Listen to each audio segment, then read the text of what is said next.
Here to talk about my favorite topic right now, which is time and the relevancy of time. Each week, I teach an astrology class, and something that comes up quite a bit is how set in stone is the birth time and the birth date of your chart. And a lot of people will ask, well, what happens if I was a preemie? What happens if I was late? What happens if I was induced? Like all of these questions. And the reality is, and my favorite way to answer this is, we exist on a linear realm in which there are seconds, minutes, hours, days, weeks, months, years. And time progresses in a flow that feels very linear. It's a measurement. However, if you've ever meditated or if you've ever done any kind of mindfulness exercise, some deep breathing, etc., you may find that time moves a little bit differently for you there. You also experience this sometimes when you're sleeping. Sometimes you may doze off for 15 minutes and it feels like an hour. You're shocked, right? Or you fall asleep for what feels like 20 minutes and it was the whole night.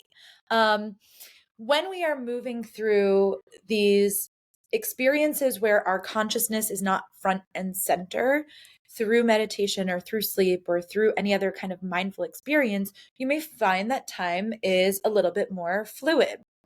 This is really interesting, right? When we are considering time, what we need to also consider is that time is linear on Earth. However, when we're meditating or when we're sleeping, we are typically accessing higher realms of consciousness. And in that space of higher consciousness, time does not exist. Time is omnipotent, it is ever present, it is ever um, existing all at once. And so we experience time linearly on Earth. However, in ether or universally or whatever you would like to call it, we are experiencing the fluidity of time. And this causes us to have to practice non-attachment to time. It's also why time feels so present and attached when we're children, and the older we get, the closer we move to the end of life experience, the less real time feels, right? The more fluid it actually feels. We're like, was that a year ago? Was that 2 years ago? Was that actually 5 years ago? I can't even believe that it was 10 years ago. And we can start to measure things a little bit different because the time that we have experienced when we're younger starts to break and segment out as we come closer to our end of life experience. Additionally, because we are here on earth having a linear experience, if you are somebody who can carry children and you are looking to bring a child into this world and you're pregnant or you're going through your pregnancy journey, you are a person in a linear experience ushering in a soul from a non-linear experience.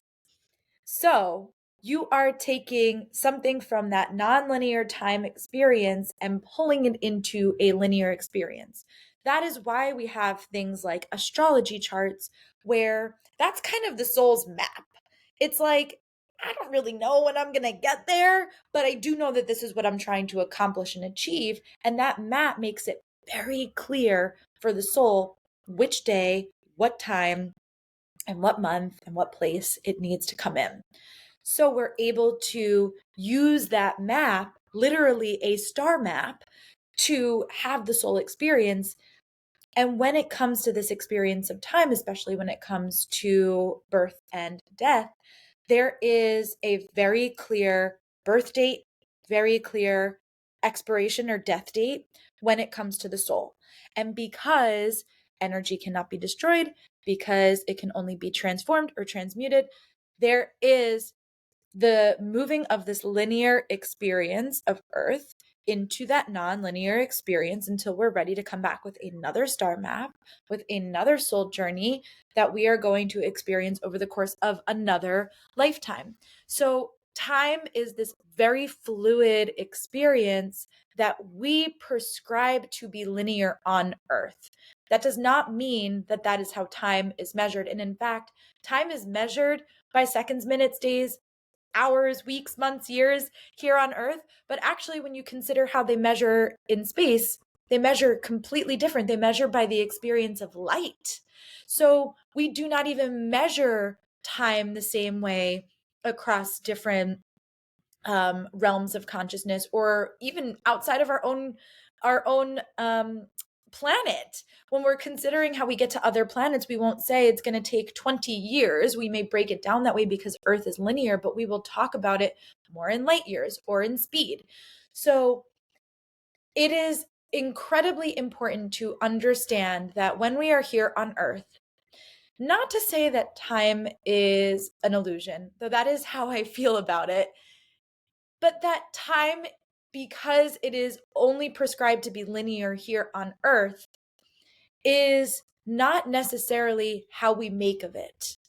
And when we can acknowledge that, we can play around with the scope of what time actually is, and we can start to exist in those spaces in between and create a more fluid experience of what life should be without the attachment of time in between. It's one of my favorite topics to talk about right now because it is so stinking cool. And if you want to dive a little bit deeper into this, I would implore you to try a meditation like transcendental meditation, where you are kind of detaching from the experience and creating that transcendental experience. I would also implore you to do any kind of hypnosis, where typically most hypnosis sessions will be roughly around 30 to 45 minutes that you'll be in that experience, or a past life regression where you'll roughly be in that experience for 45 to 50 minutes. And when you come out of that experience, see how you feel about time. How long did you think you were in that experience? How long did you feel like it actually was?